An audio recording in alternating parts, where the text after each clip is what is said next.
आपकी शादी को 10 साल हो गए, if I'm not wrong. Yes, exactly, like in June. In June. Yes. Wow.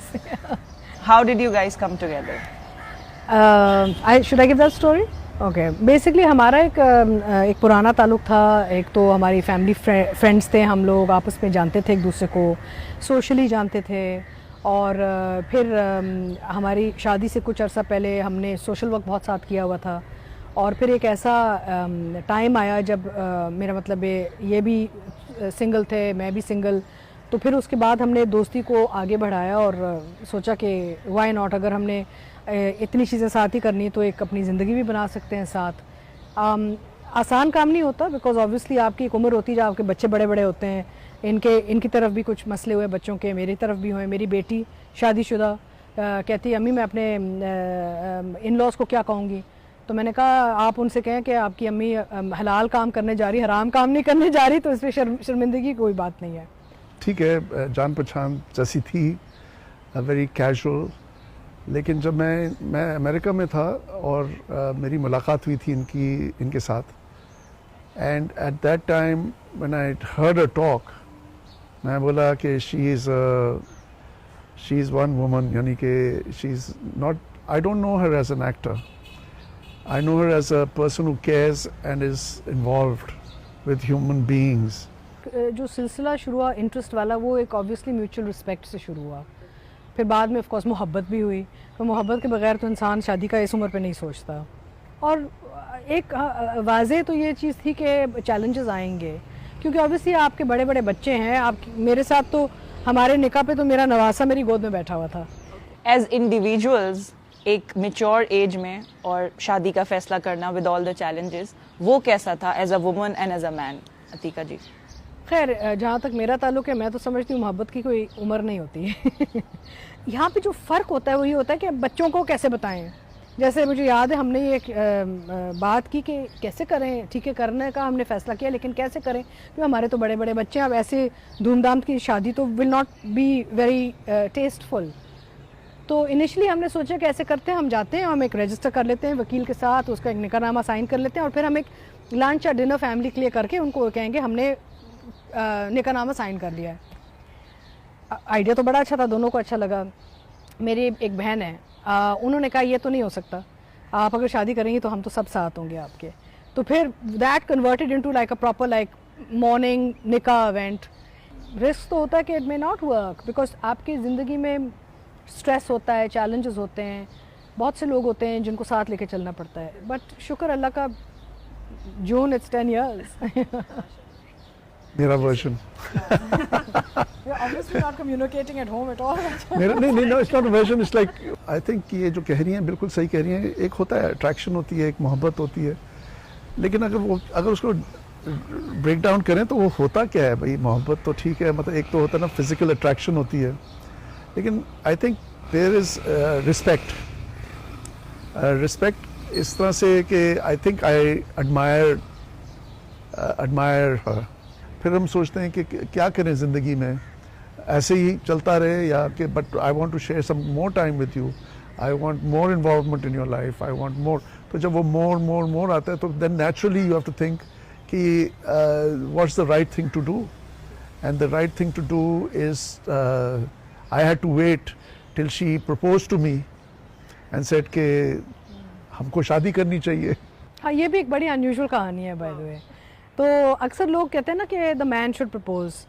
अच्छा, I am a very independent woman. मैं पूरी ज़िंदगी मैं बहुत, यानी कि एक स्ट्रॉन्ग कह लें आप, जो भी कहना चाहें, रिजिलियंट कह लें. तो मुझे लगता है कि अगर एक औरत को एक फ़ैसला करना है और औरत ने कुछ करना चाह रही तो ख़ुद क्यों नहीं कह सकती. बिल्कुल. तो हमारे सिचुएशन में मैंने इनको एक दिन बिठाया, कॉफ़ी पिलाई, और मैंने कहा मुझे लगता है हमें शादी कर लेनी चाहिए.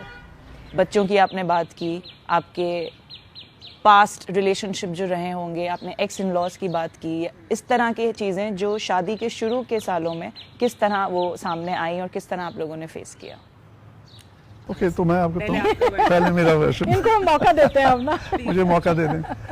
एक्चुअली ये जी मैं आपको बताऊँ कि it's very complex and it is not अगर आप उसको देखें इसको इस तरह से कि बस शादी कर ली और बस हंसी खुशी रह रहे हैं आपस में, तो सही है, लेकिन इसका कोलैटरल बहुत बड़ा है। एटलीस्ट इन माय केस, मैं जनरलाइज तो नहीं करना चाह रहा, कि इसके अंदर जो सबसे बड़ा इम्पैक्ट होता है वो होता ही बच्चों पर है।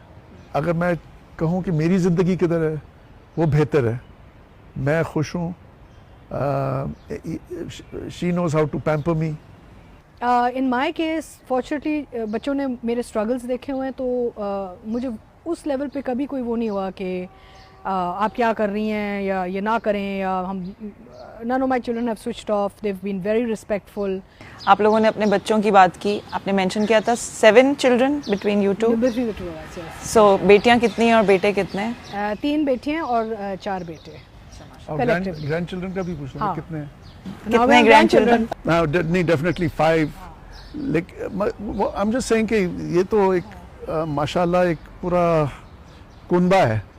एक इतना खूबसूरत माहौल होता है कि इनके बच्चे, मेरे बच्चे, हमारे नवासे, whoever's in town if they're not traveling or living away, और बहनें, nieces, nephews, हम सब मिलते हैं ना ईद पे। एक हर साल ये एक आपका एक्सपेंशन आपको नज़र आ रहा होता है कि ओ माय गॉड, अच्छा अब इतने सारे पिक्चर में आएंगे अब। अतीका ओडो की जैसे आपने बात की, you are impressed when you listen to her speaking somewhere at the for the first time, या इवन मंजर सहबाई ने भी समीना जी के बारे में मुझे बात की कि it's not easy to be with a woman who is self sufficient, who is complete in her own. और आजकल अगर मैं वर्किंग वुमेन की बात करूं तो सबसे ज़्यादा मसला ही यही है कि यार a man who is not intimidated by their success और by you know whatever they are.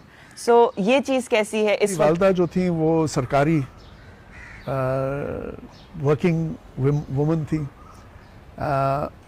जब मैंने अपने वालिद साहब को भी देखा, उनकी रिलेशनशिप, तो उसमें ये था कि she was the boss and she works and she had the freedom to work. तो उसका ये हो गया कि ये इसमें तो मेरी परवरिश हुई है, तो कोई थ्रेट की बात ही नहीं है इसके अंदर। मैं काफ़ी जगह जाता हूँ, मैं बोलता हूँ मिस्टर रोडो, अब मैं देखता हूँ ना क्राउड कौन है, अगर वो इनको जानते हैं मैं कहता हूँ मिस्टर रोडो, बल्कि जब वो सेल्फियों के लिए लोग आते हैं इनके पास तो मैं थोड़ा दूर जाके खड़े हो जाता हूँ। मैं कहता हूँ कि भाई they want a picture with her. Ever since you guys got married, कौन सी ऐसी चीज़ें होती हैं जहाँ पे ये वाली मतलब इट्स नॉट वेरी प्लेजेंट और यू नो कोई नोक झोंक है, वो क्या चीज़ें होती हैं? वेल फॉर्चुनेटली शुक्र है अल्लाह ताला का कि अब तक कोई बड़ी लड़ाई नहीं हुई, which is a big thing. छोटे छोटे होते हैं हमारे भी साल, छोटे छोटे यू नो एक दिन बात नहीं की, वो होता है, लेकिन कोई बड़ी कोई पावा नहीं हुआ। हमने जब फैसला किया था शादी करने का तो हमने अपने बुढ़ापे का भी सोचा हुआ था।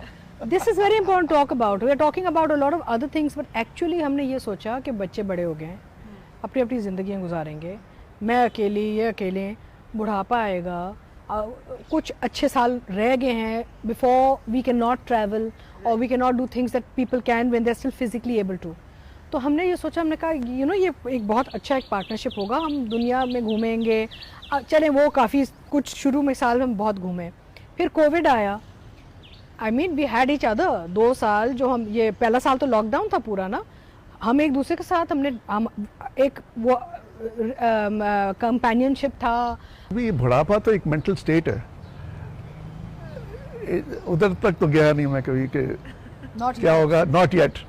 लेकिन उसमें ये है कि यस कंपेनियनशिप इज़ इम्पोर्टेंट। उससे ये भी होता है कि ना ज़िंदगी जो होती है ना, वो उसका सबसे बड़ा जो एक वेल्थ है ना, जो वेल्थ है ऑफ लाइफ, वो होती है